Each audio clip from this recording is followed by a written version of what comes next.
Hey guys, my name's Abby and welcome to Divine F.M, my transformative spiritual self-help podcast. With a blend of practical advice and soulful wisdom, I created Divine F.M to encourage listeners to tune into their higher selves and navigate life's challenges with grace and authenticity. Each episode features inspiring conversations and insights on topics such as mindfulness, personal growth, and the power of intention. You can expect guided meditation, thought-provoking reflection, and actionable steps to cultivate a deeper connection with yourself and the universe. Whether you're looking to find your purpose, heal some emotional wounds, or simply connect with some like-minded people, Divine FM is your go-to source for inspiration and empowerment on the spiritual path that you're fixing to embark on.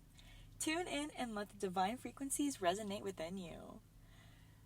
Oh my gosh, I'm so excited. I've been wanting to start this podcast for so long.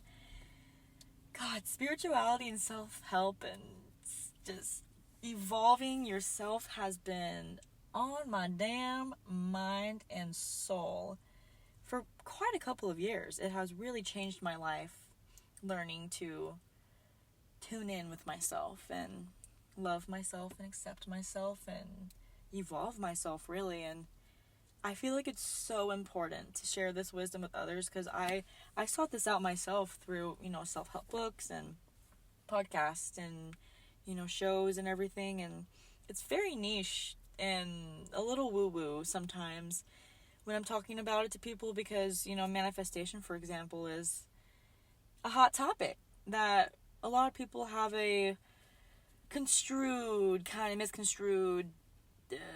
idea about. Is that the right word? I feel like the act of manifesting really is just doing things for yourself that are hard or that your present self right now doesn't want to, but your future self wants you to do. Being able to tune in enough to know what your future self wants and doing that's manifestation. Anyways, today's episode is actually going to be about breaking the cycles and facing your fears because this is my biggest fear, is being seen. And I felt like it had to be this topic.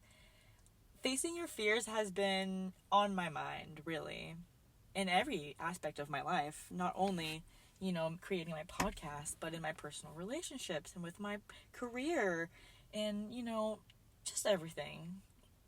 And I feel like not a lot of people have that self-determination to really evolve themselves, in the mind and soul.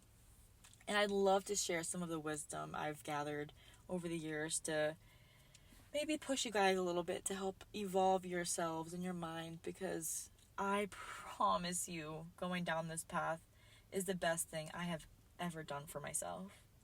I have never been happier with myself, with my quality of life. Like, I wake up and even if I feel sad, I'm ecstatic to be alive because every day I learn something new and I grow as a person, and it feels so good to grow. And I want everybody to feel this way because, God, it is hard to find people out there that are authentic enough for me to be able to really be vulnerable and feel comfortable being vulnerable and not feel unsafe. So I've been able to cultivate a safe space internally, and it's really important. So, sorry, I went on a rant there, a little tangent. I have a couple of points that I wanted to make about facing your fears and how to do so. And I feel like it all boils down to be able to love yourself and give yourself grace. Once you can do that, I feel like facing your fears becomes so much easier. When we think of doing something hard, it feels like such a commitment. Like, either it's, working out or, one of my biggest fears that I've been facing lately is, belting and singing in my car while I'm driving with my windows down. So random, but, it feels like such a commitment because I'm aware of people around me and the possibility of them seeing me. And the idea of people seeing me sing really, really triggered me. But I love to sing. I love to sing so much. It feels so good. And regardless of how I sound, I just love to do it. And especially in the car, whenever I'm literally blaring it so loud that I can sing like I'm on a stage. I love to feel like a star, because I am a star, you know? So yeah, anyways, another tangent. But yeah, learning to love yourself is to put yourself in those positions where even though you're scared, if it feels right in your gut and in your soul wants it so badly, fucking do it. Do it this second, guys, because it is so worth it. Like, if you are afraid of failure, you're not going to live. To fail is to succeed, because at least you tried, you know? And committing to yourself is going to be the best commitment you can do your entire life. You only have yourself, and whether or not you believe in past lives or whatever, you will always be here with you, at least in this life. Might as well love her or love him, because we're amazing. We're beautiful creatures. We're so smart and intelligent and compassionate and empathetic, and that deserves to be celebrated. Celebrate yourself, guys. My next point is to be able to give yourself grace. You have to have an unshakable self-knowing of who you are. That kind of has to do, again, with learning to love yourself. But again, having an unshakable self-knowing is to be able to trust yourself in any situation that happens. Whether or not it's scary, or it makes you nervous, or it's new or exciting. Being able to trust yourself that whether or not you succeed in it, you'll still be happy, or you'll still be safe, and you'll still be okay in the end. That is the most important part of it all. Being able to go to bed and sleep calmly, and not letting yourself go down that spiral of stressful thoughts. Self-love is to be accepted. It's radical self-acceptance. It's honoring your mistakes and honoring every single version of you. Because every day we wake up, it's still us. We think about memories from whenever we were 7 years old. That's still us. It's just a different version of us. And we're not going to hate on them, huh? Definitely not. So why are we hating on 17-year-old us or 21-year-old us for the decisions they made? Because whenever we're 50, we're going to look back and we're going to really regret hating ourselves for just being ourselves.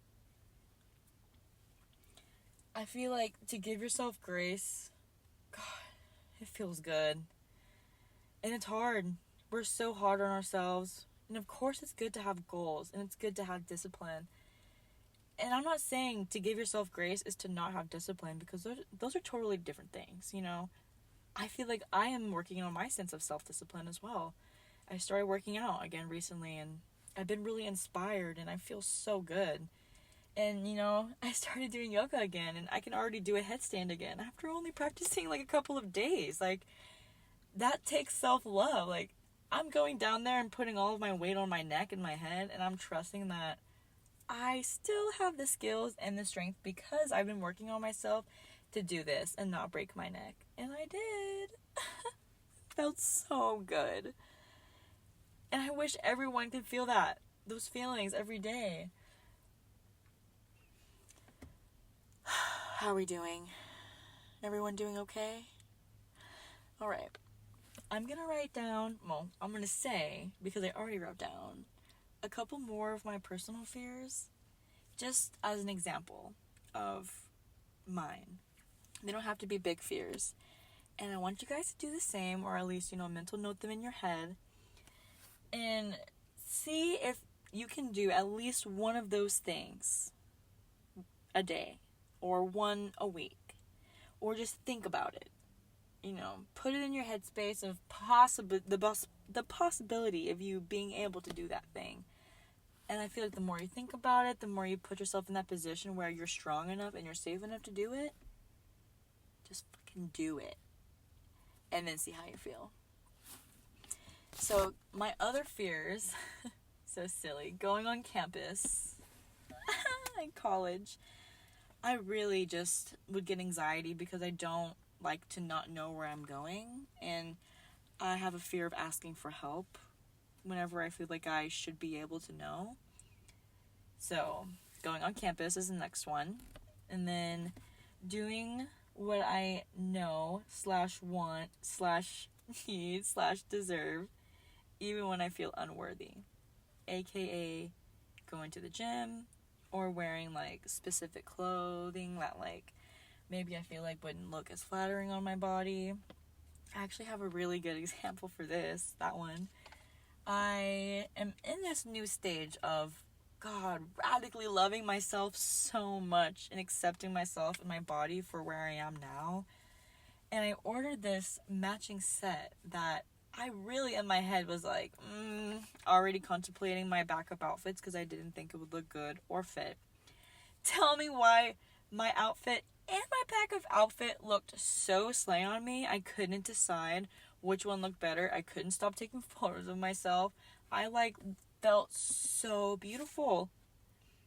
And I'm like heavier than I was whenever I felt the most beautiful at that past version of myself. And that just really confirmed that I'm an evolved version of myself. That I am a force of nature. That I have changed myself into this happier version of myself, and the only person I have to thank is me. Like, that is the best feeling. That has to be my purpose. Our purpose of being alive is to get to know ourselves and cultivate a life that is purposeful for us and those in our life, you know, coexisting and loving each other and all the things. But I think that's where I want to end it off. I don't want to have too long of a first episode because I'm feeling a little nervous. And I know it's not going to be, you know, the best sound quality and the best whatever, just podcast you've ever listened to. I just really wanted to get my voice out there and start this podcast off. And I really hope to see you guys tune in and comment and talk to me about it, because I would love to help you guys and give you some tips and tricks on your self-help journey, your spiritual journey, and your evolving of yourself. Just makes me so happy thinking about it. I love you guys, and I hope you have a great night.